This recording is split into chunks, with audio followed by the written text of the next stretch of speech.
Sharon.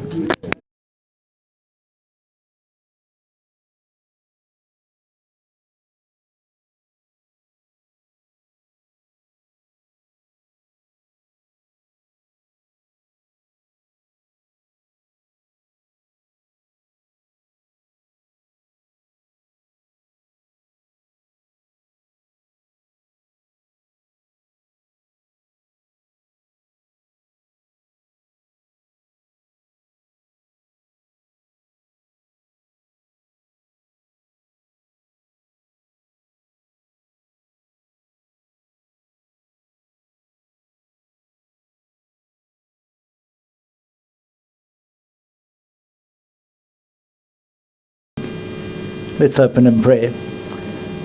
Father, we want to say thank you that we can call upon you, because at times like this, you're not a distant God. You're a God who's able to be near. And we ask that you really would, that there would be a wonderful sense of your presence. Holy Spirit, we invite you to be here. We ask that you would invade the space. We know that when people are mourning, that you are here. When people are weeping, that you weep with them. The same way that when we're rejoicing, you rejoice with us. And so we ask that you would be with each person here in a special way. We know you as the God who is the comforter, and we ask that you would come and you would comfort each person here.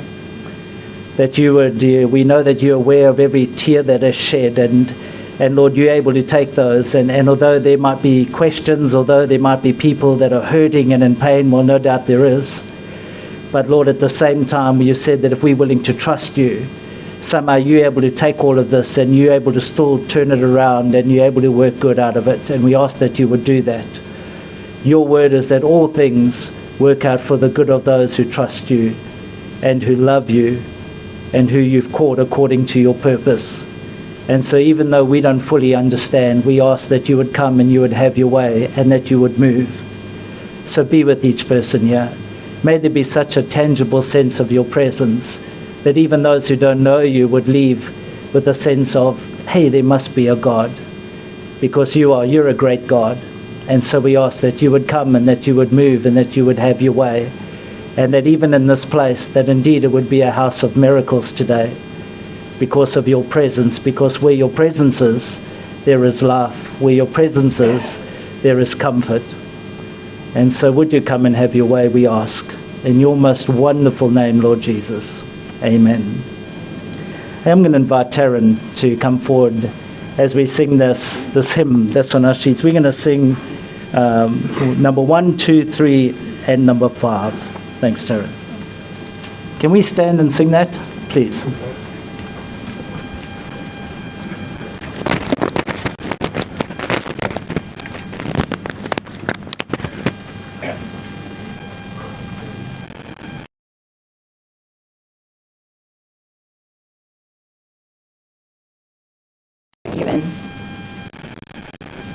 Verse 1, 2, 3, and 5.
Verse 2. Swift to its close-ups of life's little day. Earth's joys grow dim, its glories blossom away. Change and decay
5.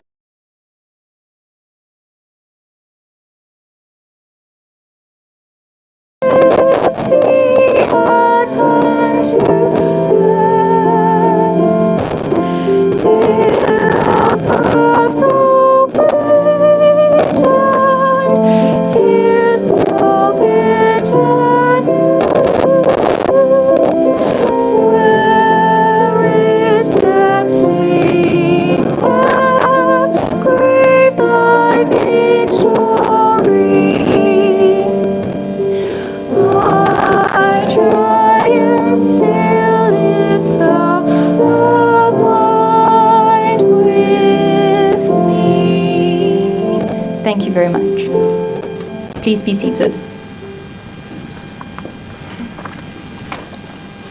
I've been asked to prepare a hymn or a song. My voice might break, it is emotional. If it does, just bear with me. A Gentle Voice, that is the name of the hymn. Oftentimes, the pain that we feel in life can be quite overwhelming. And it is my sincerest prayer, and I ask of you to listen to the words of the song and to know that above the hum and above the hum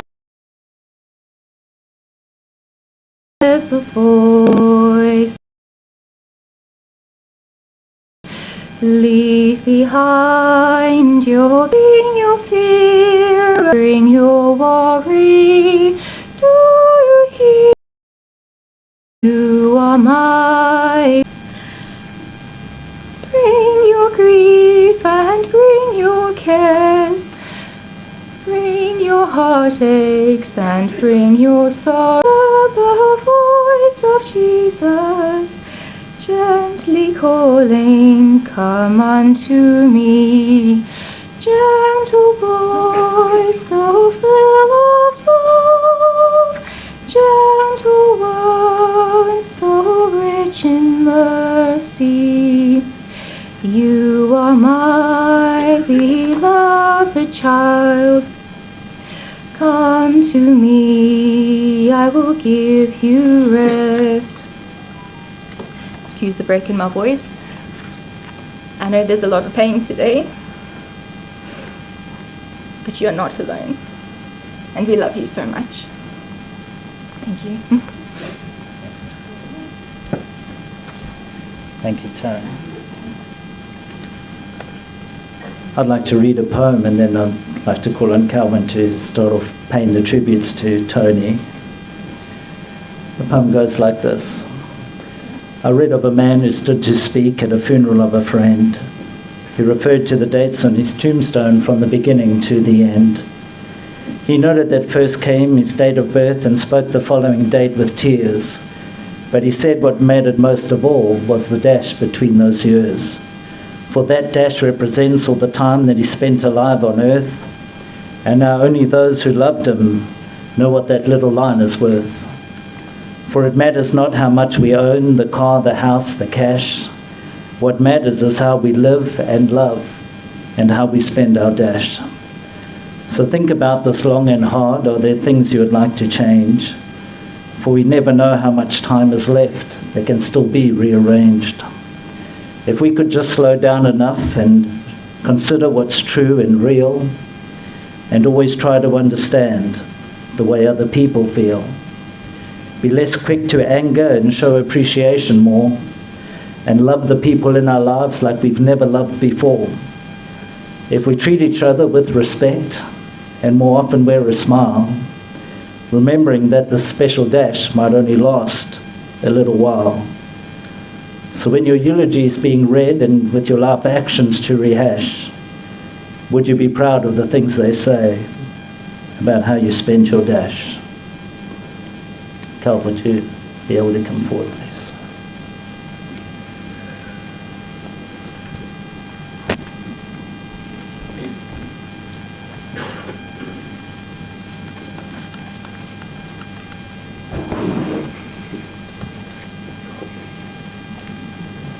Many of you haven't been here for so long. I don't think you've seen me with these on. Yeah.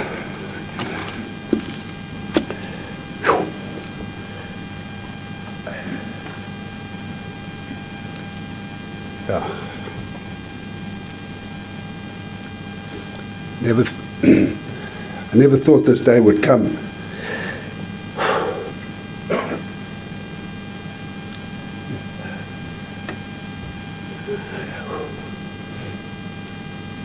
I always thought Tony was invincible and would actually outlive me. So, yeah, I was never ever prepared for this. But I just want to say thank you to all that have arrived out today on this really special day to say farewell to my dad. And, all those who couldn't make it, these COVID restrictions really upset the whole situation. But we're very fortunate to be able to stand, come here today and say our farewells. I mean, just a year ago, some people, didn't get that chance because of the COVID. And all those from all around the world, at least we get a chance, with today's technology and with YouTube. I know Travis would love to be here.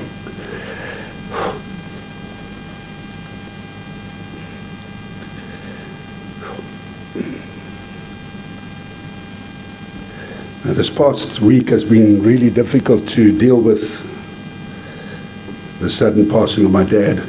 But as we gather here today to say farewell and shed many tears, we really should be celebrating the life that he led. And my dad led a life that was an example to all of us.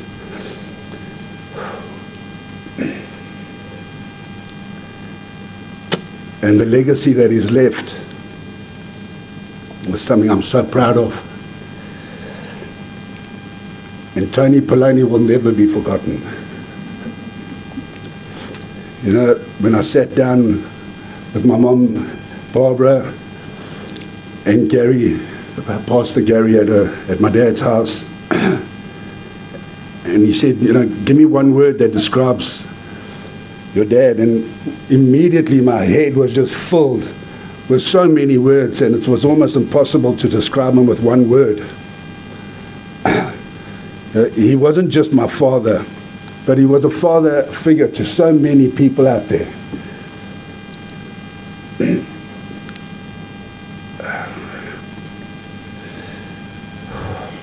I'm completely lost here now. And there's just so many memories, that I have.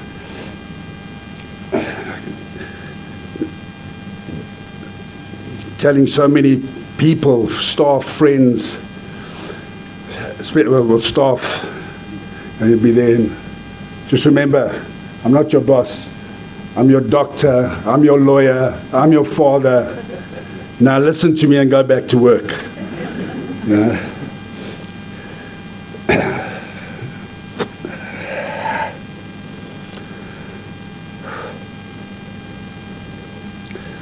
The stories I've received from people around me and all around the world in this week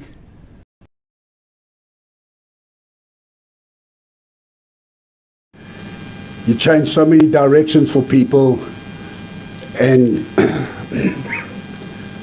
he was the original example of what hard work and dedication was. He never told you what to do. He took you by the hand or by the scruff of the neck, and he showed you how to do it. He led by example.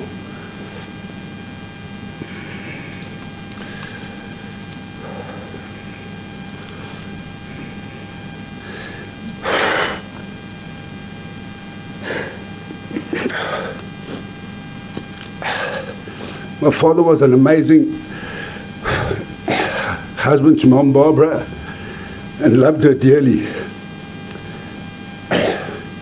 As a father, his name should be in the Oxford Dictionary that describes the word father. To me, he wasn't just a father, he was my role model, my superhero, and my best friend.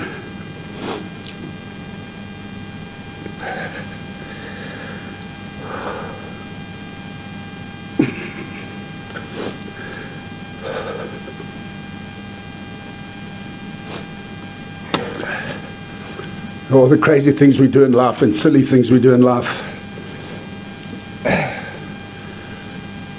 normally do with in your youthful days and teenagers. And I've been doing them for the last, I don't know how many years, with my dad by my side. And the memories are, I could stand here all day and tell you about all the experiences we've had. I mean, we've fished around the world. And yeah, it's been an awesome relationship and life we've led together.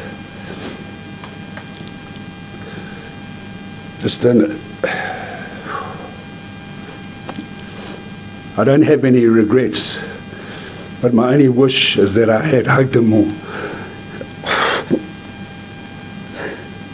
and told him how much I loved and appreciated him more. And not just once a year or twice a year at Christmas and on the special days.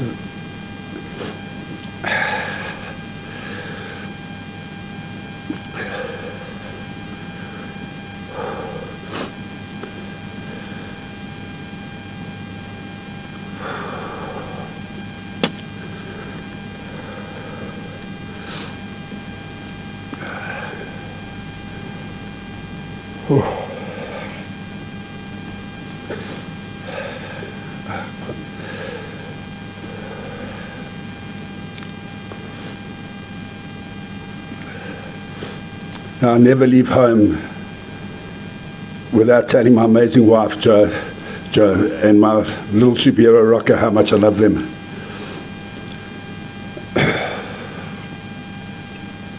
And we should do this every day to our partners. Especially, unfortunately, I think the majority of men, our wives will outlive us. And they're going to have to face some real trying times afterwards. And it's only our family and closest friends and that'll pull us through it. Mom, we're here for you.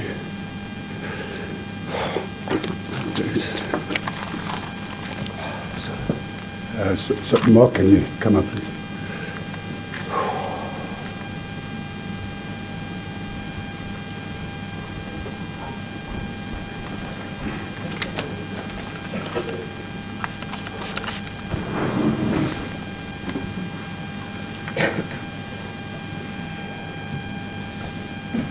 Good afternoon, and thank you for attending today. I've known Tony for almost 50 years, and I've been his business. Oh shit!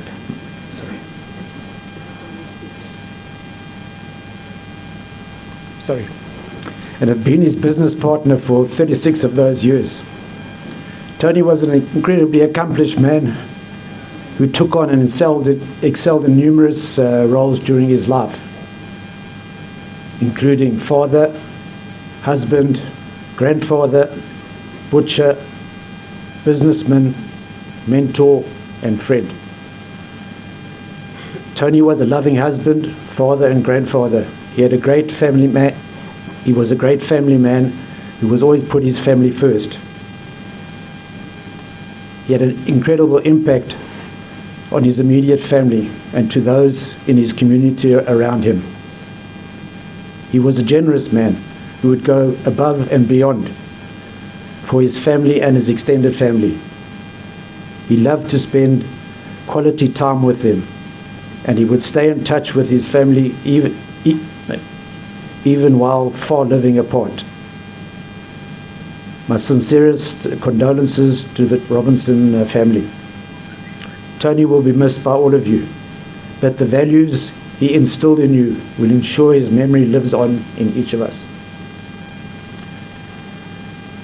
Tony always maintained high standards, and he strove to be the very best. Tony was the most competitive person that I met. The competitive spirit pushed him to excel in numerous fields, whether at work, cycling, or even fishing. Tony excelled. The local bluff cyclists will certainly back me here, saying that the young ones would have to try hard to shake off this bully, 25 years their senior. He was also incredibly competitive in his work. Tony had a work ethic second to none. Work was his happy place, whether it was cutting half lamb on the saw or directing traffic in the parking lot. And he had difficulty understanding why people complain about working 7 days a week. Tony joined Bluff Meat Supply in 1986, and he pushed us all with his desire for excellence and phenomenal work ethic. We started with one small store on the Bluff and one in Pinetown. It was through Tony's excellent work ethic, clear vision, competitive spirit, and mentorship of others that we were able to grow to BMS to where it is today.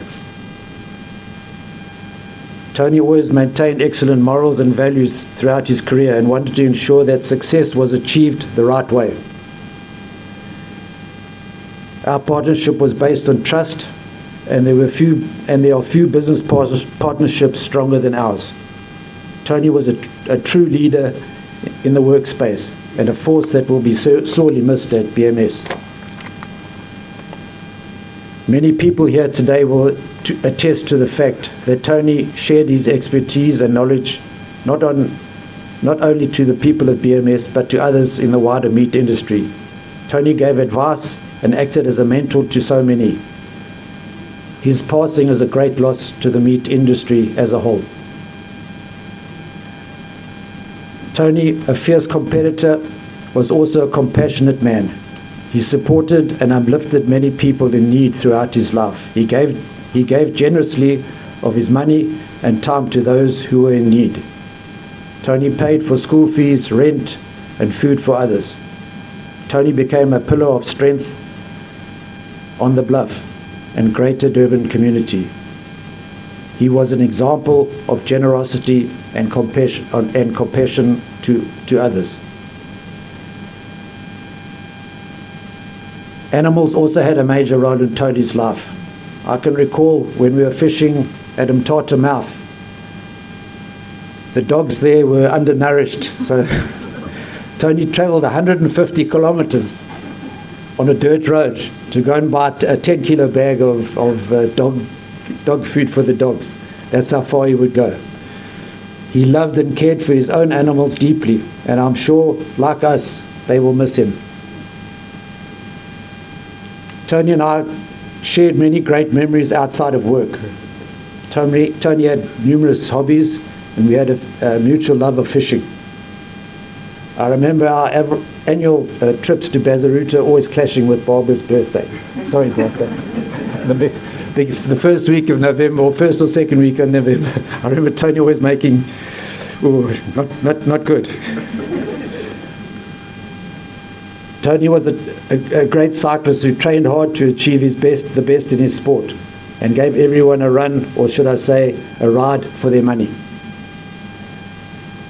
Tony had an incredible impact on all our lives. He was a genuine person. You saw was what you got. He was the epitome of loyalty. These qualities are few and far between in people today. For me, Tony has been instrumental in how I work and treat other people. He is an exceptional man and an exceptional friend. To all of us here today, you will agree with most of what I've just said. Tony's death came as a shock to us all. We are so privileged to have known Tony. He impacted all of us in the greatest way. We must continue to live the legacy through his example at work, in our communities, and with our families. Tony, we will always miss you. A legend gone, but never forgotten. Rest in peace, my friend.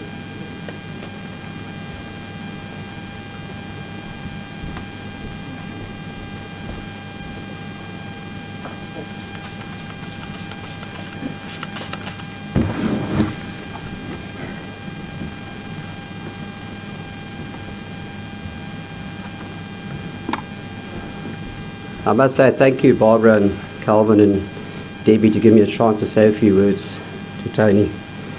As most of you know, Tony is my biological uncle, but in life we shared He was the father to me that I never had. He'd been like a grandfather to my children, Kira, Carl, Calvin and Levi, that they never had. You know, Tony has so many good qualities, and like Calvin said, I did the same thing. I reflected and I tried to say, how do I try and sum so many good qualities up to a few? I did try, but what I came down to was, for me personally, was his love and his care and his wisdom. You know, I think many of us sitting here today have had personal challenges, and I'm not talking about business, just say personal. I've had my dark hours, and he was the one person I could just call and just share it with him. And every time I put that phone down, because I live in Cape Town, or if I wasn't with him personally, I was always uplifted. I was emotionally a much better person for it. Wisdom and hard work, well, it's obvious to see what when we look at Bluff Meat Supply. I mean, what a success story, and it truly speaks for itself. You know, often I used to get to meet the leaders, and I remember like a long time ago, 15, 20 years, Tony would entertain at his house, and I would meet a lot of the managers and have that privilege, and leaders, as they called him, Poloni. And you know, and the highest, how they spoke about him, the highest of respect and admiration, it was immeasurable. Now, I know Tony's watching us from above, and he's saying, look, I know you're grieving about me, but, you know, I wasn't that boring. Can you maybe share a few fun experiences, you know? So I just thought I'll just sort of share a couple. And as Mark alluded to, quite right, cycling was one of Tony's passions, and is one of my passions too. And I remember arriving in Durban once and staying with Barbara and Tony, and he cycles at horrible hours, like at 4:30. I mean, I didn't even turn in my bed at 6 o'clock, you know. Anyway, so he said to me, are we going to go cycle tomorrow? I said, well, what time are you going? He said, well, okay, I'll leave later, 5 o'clock in the morning. Like, I said, Tony, I'd love to, but, you know, I haven't got my shoes here, and I haven't got a bike here. I was very happy. He said, no, good news. I've got a bike for you, and I've got a pair of shoes. Okay, all right, so fine. Anyway, have you seen the size of Tony's feet, how wide they are? Okay, right? I can tell you both of my feet fit into his one shoe. Anyway, we get on the bike, and as we all know, as we made comments at Mark and Calvin, he's very competitive. And we got to this first hill, and I just see that glint in his eye and that streak start. And he starts sprinting up that hill, and he was fit. And he's 20 years older. That's the terrible part. Anyway, and I start chasing him. So I climb out the saddle, but I can't get up because my feet are sliding up and down with those big shoes of his. So I had to sit in the saddle, and my heart's going over to 170, 181, and I'm absolutely breaking, but I'm not going to lose that Robinson blood. I'm not going to lose. So I get past him, luckily, and I'm 20 years younger. But I'm broken. But I'm not quite sure how to. I don't want him to see that I'm struggling. But luckily, at the end, the road turned left and right. So I just pulled over and put on my happiest smile and just said, "Is it left or right?" He was very grumpy, okay, right? But he doesn't know even now. He knows now from above. But anyway, but he gave me a proper hiding. But they say there's swings and roundabouts. We rode the Argus. We've ridden many Arguses together, and. He said, well, we're going to ride together. I said, absolutely. So he said, but look, I wasn't that fit that year. He said, look, just, you faster on the hill, so wait for me. I said, okay, that's fine. We're riding together. So I rode up every hill, and I waited, and Tony came. Rode up the next hill, and I waited, and Tony came. Then the last one was Chapman's. I got up Chapman's, and that was fine. But when it came to the downhill, I think some of you here have cycled with Tony. My hat. He's got weight. He's got legs like pistons that count. No one catches Tony. And I'm not talking about e-bike either. I'm talking about a normal bike. And he absolutely broke me. I chased him down the hill. I had no chance. Eventually, both my legs were cramping, on each leg. Both legs cramping in two places. True story this. I get off the bike, and I'm trying to bend my feet up to try and get try and get the cramps away. And there's only one guy to help me. Now, if you know in August, people dress up funny. There's this one guy, and he had a Borak outfit on. So no top on, Borak outfit, a pink thing over the stock. I won't say what that was, a carrot. And he says, I can fix you. I was in so much pain. I just thought, I've got no choice. He said, just lie on your stomach. I thought, I hope you're not going to do it. I think you're going to do it, okay, right? So here, and I just hope nobody's going to see me either, okay? So anyway, I lay on my stomach. He bent my legs up and down. He must have been a physiotherapist or chiropractor. I don't know, but he got me right. Anyway, do you think Tony's waiting for me? Oh, no. He saw the gap, and he thought, there is a Mr. Borak over there. I'm out of here. So he took off like a bullet. And obviously the finishing line, what happened to you? I'm like, yeah, thanks, Tony, okay? What happened to the teamwork? Anyway, a last 1 or 2 points.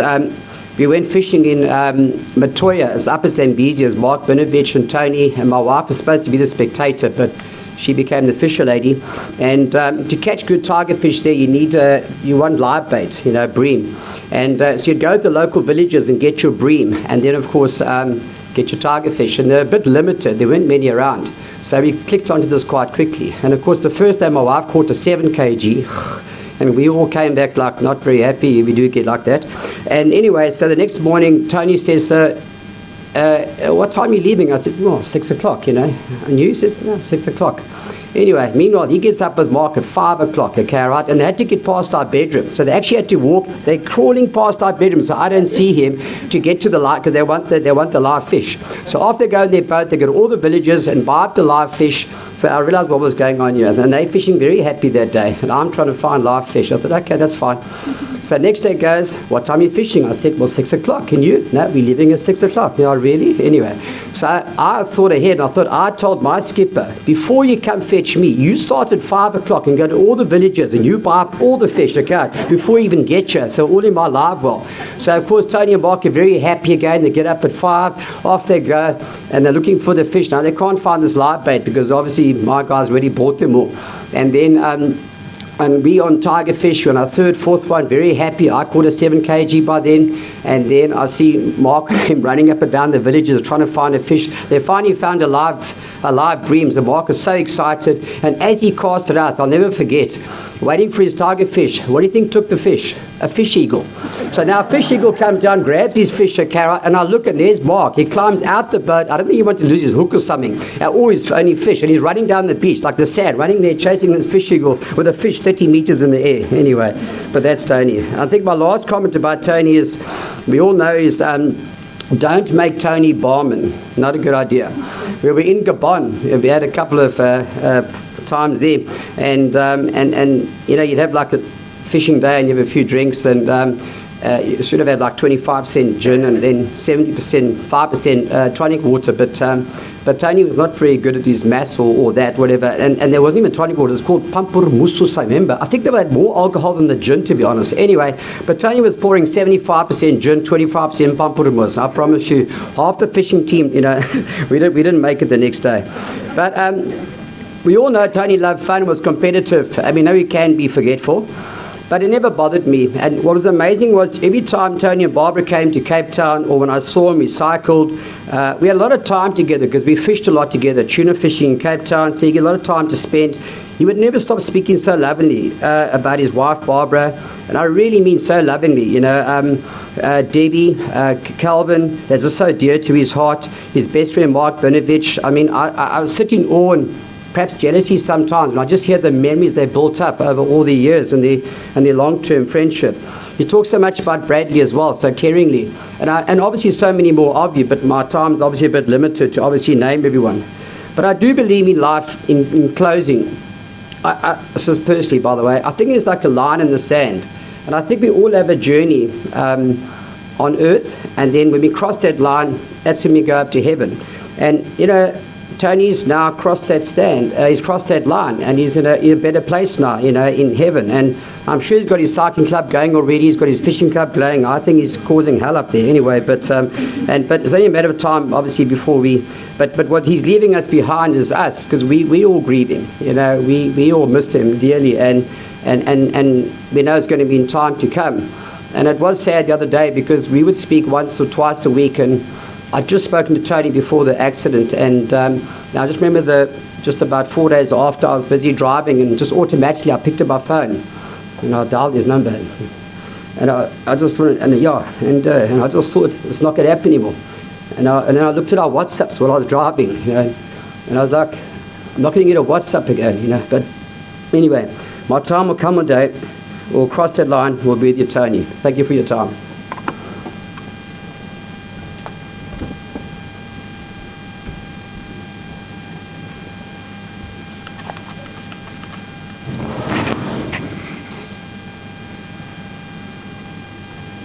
Thanks, Mark. That was great, your memories. Everybody will have memories of Tony. The first time I met him, not that Tony would remember, I think I was a teenager. I grew up in Beaumont Road, and that was close to Beach Road, which was really close to where that butchery was. And I remember going in there as a young guy, and even then Tony looked old. No, he didn't. When you're young, everybody looks old. He wasn't old, but I still remember he looked solid. Tony always looked solid, and but he did, as you said, Carl. He looked invincible then, like he was going to live forever. And but always strong, and that competitive edge. When you told that story, I think he did it on purpose. He didn't want all the fishermen coming back the next morning. He wanted to catch that fish. And but there was a story about hard working, and Tony was always a hard worker. And I don't know if you ever heard a story about this New Zealand miner. He started working on the mines when he was 15. At the age of 75, they forced him to retire. He had worked his way for 60 years. He worked in one place in the mines. And so they thought it would be great if they threw him a party. And so at the age of 75, they retired him, and they had this huge party, and they thought they would invite him to say a few words. So they got him up front, huge party, and they said, hey, say a few words. And he came there, and instead of being happy, instead of being ecstatic, he stood up front and he was totally disgusted about this whole thing. He stood up there and he said, I've just got one thing to say. I would never, ever have started working here if I didn't think this job was permanent. 60 years he had worked in the same place. And when I think of Tony, that kind of describes him. Just a hard worker, Started off never thinking about retirement, putting in the hard work, pleased to do it, pleased to do whatever job it was. Hey, I love that story, hey. He'd be in there, he'd come from a hard shift or whatever, and he'd be directing traffic, he'd be like sweeping. Nothing was below him. And I just kind of loved that down-to-earth thing. I think everybody did. It didn't matter. It didn't matter how much he earned, it didn't matter. He would just come there. I always thought it was good. I love that kind of jobs that he had. He would rather be in that white outfit. I don't think he ever had to spend a lot of money on clothes. And like a butcher's job is a great job to have. You don't have to spend any money on clothes. It's like cycling gear or butcher's clothes. That's all right. And although the new Bluff Meat Supply is quite trendy. I kind of like the new outfits. It's pretty cool. But I think he saved a lot of money on clothes. I mean, for a wealthy guy, he was quite a shrewd guy with his money. Barbara was telling just the other day, he had his cycling shoes and he was trying to glue them together. I thought, nah, that's a bit stingy. That's like that poor guy behind the spa, the African guy, such a good guy. He could do with your business, you know, but he didn't want to just waste money, you know. But he was also at the same time a generous guy. As we've heard, he would take his 50s and 20s and 10s and he'd be in the car just going along. And Barbara said, why you got all that money in the car? And you said, nah, just don't worry about it. You know, you'll see. And you'd go through and you'd meet these guys and there'd be one guy at the corner and one guy at the traffic light and one guy would get a 10 and one guy would get a 20 and another guy would get a 50. And you'd say, but why did that guy get a 50 and that guy get 10? Nah, he needed it more. You know, I mean, if I had no other doubts about his spirituality, I'd say, nah, he's got to be some spiritual because he seemed to have the gift of discernment as to who would need what. You know, this guy needed more. So there was something about it, eh? I mean, that's a good thing, isn't it? Hey, it's good when you can use what you have for good. I think there's too many takers in the world and not enough givers. And yet scripturally, biblically, it says that it's in giving that you receive. You know, when I look at what's happened over Bluff Meat Supply, not only Bluff Meat Supply, or what's associated with that, I think, man, there's got to be something divine that's over that business because of the way it's been blessed.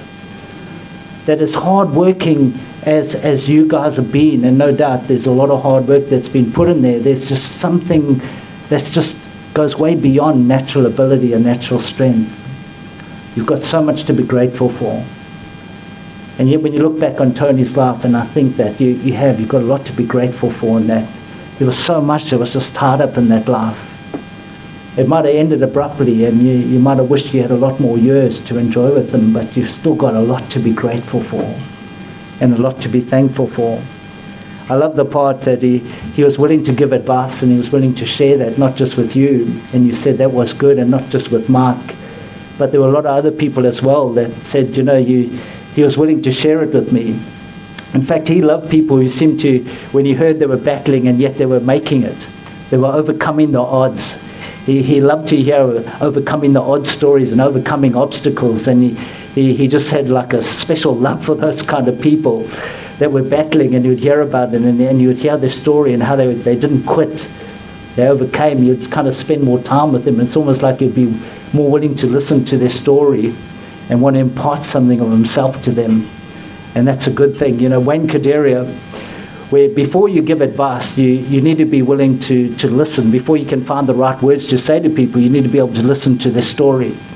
And there was this guy, Wayne Cordelia, he said, you know, he said, every single one of us, we need a lightning rod in our life. And if you can picture what a lightning rod does, you picture the thatch roof and you picture the lightning rod, and what's its role? Its role is that when there's lightning, to take the hit of the lightning. And the idea is the lightning would hit the lightning rod and go to the ground instead of hitting the thatch, which sounds good. You'd rather hit the lightning rod than the thatch and set everything on fire. And he said, we all need a lightning rod in our life. We all need somebody that we can go to and would listen to us, and it wouldn't just spread like wildfire. It would share our story and it would stay with them. And in turn, we can confide stuff with them. And in many ways, maybe that's who Tony was for you. That's who Tony was for you, Cal. You could share things with him. That's who he was to you, Barbara. You could share things with him. And he would listen, but eventually after listening, he would offer advice, and his advice would be good. He'd be a good encourager. You know, recently we're doing a series in our church, and this last series was about encouragement. And I can think of a person who was the best encourager for me. His name was Charles Gordon, an elderly man. He died when he was 75, but I remember I was a pastor at church in Durban North, and he met me, and for years I would meet with him after I'd left them once a month. And eventually, just before he died, I would say, Charles, you know, you've been just so loyal to me. And I said, why is that? And he said, when I met you for the first time, I determined in my heart that I was going to love you till the day I die. And he did that. Every time he applauded me, enthused life into me, he challenged me, and at times he rebuked me because, man, I gave him reason to. And that's what encouragers do. They don't turn a blind eye to stuff when you're getting it wrong, because they love you too much for that. And so they encourage you. They're quick to correct you when you're messing up, but it's out of love for you, because they don't want to see you walking in ways that are unworthy of your calling, because they want you to improve.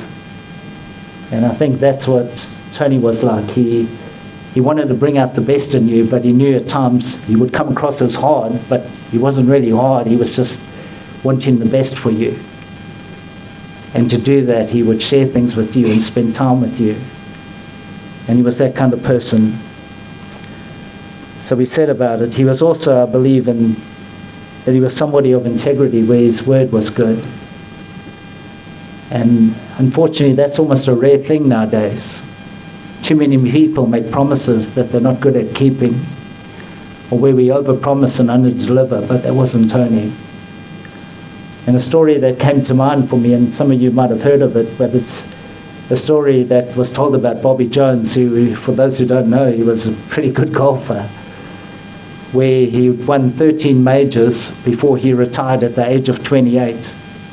And the reason he had to retire at a young age was because of a physical problem that he had.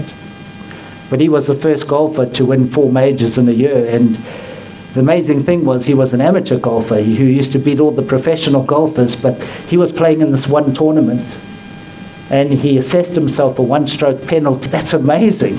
Well, why would you do that? You know, how could you? And they started applauding him, and he said, if you're going to applaud me for something like that, then you might as well applaud me for not breaking into banks. Because, man, there's only one way to live your life. You see, we should be living our lives with integrity. It shouldn't be a rare thing when we do. It should be the norm for us to live our life that way. We shouldn't be amazed by people. And I love the fact that that's how Tony lived his life. It was normal for him to live his life that way. But too often there's so many people that aren't, and so we applaud it rather than for it being the norm. So that was the kind of legacy that Tony left for people, and something to be rejoiced. What legacy are you leaving for people when it's your time? And I guess it will be that time for all of us. So, because according to stats, 10 out of 10 people die. According to stats. Stats aren't always the most accurate things. A few years back, according to stats, more people died playing bowls than any other sport. I don't know if it's still true, but hey, I guess 10 out of 10 people do die. And what would you want people to say about you? James 4:13-17, we read this. Now listen, you who say today or tomorrow we will go to this or that city, spend a year there, carry on business, make money. Why, you do not even know what will happen tomorrow. What is your life? You are a mist that appears for a little while and then vanishes. Instead, you ought to say, if it is the Lord's will, we will live and do this or that. As it is, you boast and brag. All such boasting is evil. Anyone who knows the good he ought to do and doesn't do it sins. You know, it seems that you can do nothing wrong and still do nothing right. It seems from Scripture that it's possible, because sin is not only doing that which is wrong, it's also the failure to do that which is right. It's when you don't follow through and do the things that God has in His plan for you to do. There's this one time that Jesus is telling this parable about this guy that has incredible blessing come into his life. And so he makes this decision, I'm going to build a bigger barn. And he does. He just builds a bigger barn and builds a bigger barn. I mean, there's more blessing coming into his life than he knows what to do with. He can't spend it faster than what is coming in. And one day Jesus says, there's this voice that comes to him, and God says to him, He says, you fool, tonight your very life will be taken from you, and what then? And it's a good question though. What then? What it means is, well, somebody else will have access to what he's worked so hard for. You see, he wasn't a fool because he was building a bigger barn. He wasn't a fool because riches was coming into his life. He was a fool according to God because he never stopped to ask a really good question, and that is this: God, what do you want me to be doing with all this wealth? What do you want me to be doing with this life that I'm living? It's just, he was a fool because his plans didn't include God. That's why he was a fool. And so I want to encourage you. Hey, look back on Tony's life, but I also want to encourage you to have a look at your own life and to say, or to look at it and say, I wonder if there's anything that needs to be rearranged in the way I'm living my life. And if there is, to give God an opportunity to do something wonderful in your life. We believe Tony's gone to heaven, but he's gone to heaven not because he was a good guy, not because he was a generous guy who would hand stuff out the window to people, not because he was a good cyclist or good businessman or good business savvy. He would go to heaven for one reason alone, because at some stage of his life, he realized that he was a sinner in need of a Savior. And because he realized that he didn't get all what he got by his own efforts, but because he needed to accept Jesus Christ as his Lord and Savior and as the forgiver of his sin. That's the only way you can get there. It's through no other way that you can get to heaven except by saying yes to the one who is the way, the truth, and the life. There's no other way. You might think, well, Psalm 14 verse 1 says, hey, it's a fool who says in his heart that there is no God. And so I want to encourage you. You might think it's by my own efforts that you are where you are, but from the beginning, from the beginning of your days, man, it's not by your own efforts, as hardworking as you might be. Who gave you the brain? Who gave you all the abilities and all the gifts and the talents? It's never just been by your own efforts. It's been you working together with someone. And I want to tell you, God's always been there. God who loves you and a God who cares for you. And I want to encourage you. I want to encourage you to look a little bit further than yourself and you say, God, hey, if there's a God, man, I want to get to know you a little bit better. So look back, give thanks, but at the same time, say, God, if you're real, I want to get to know you. He's an amazing God, and he is for you, not against you. Father, we thank you. We thank you that you're real. I thank you for every single person who's here.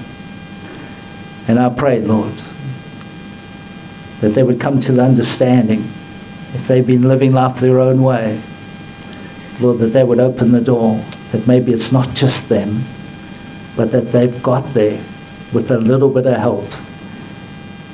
And that's because you've been watching over them, Lord. You've given them all the gifts and the talents and the abilities.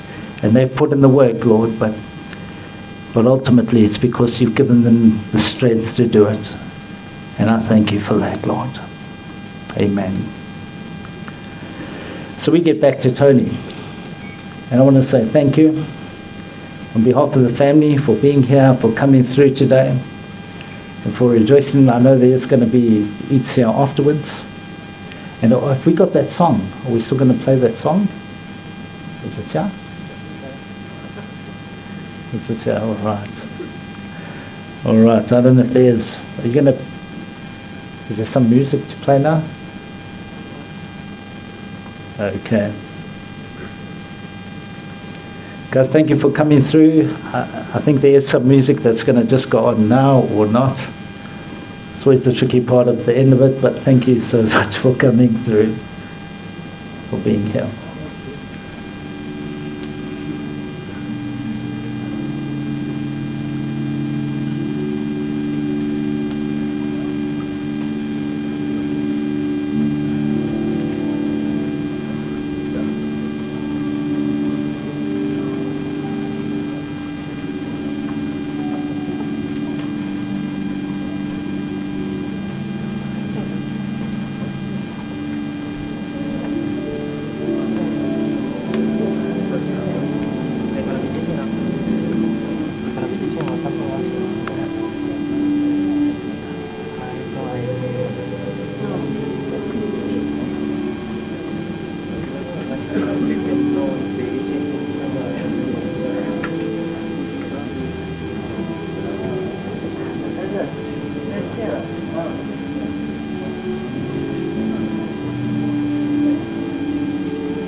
All right.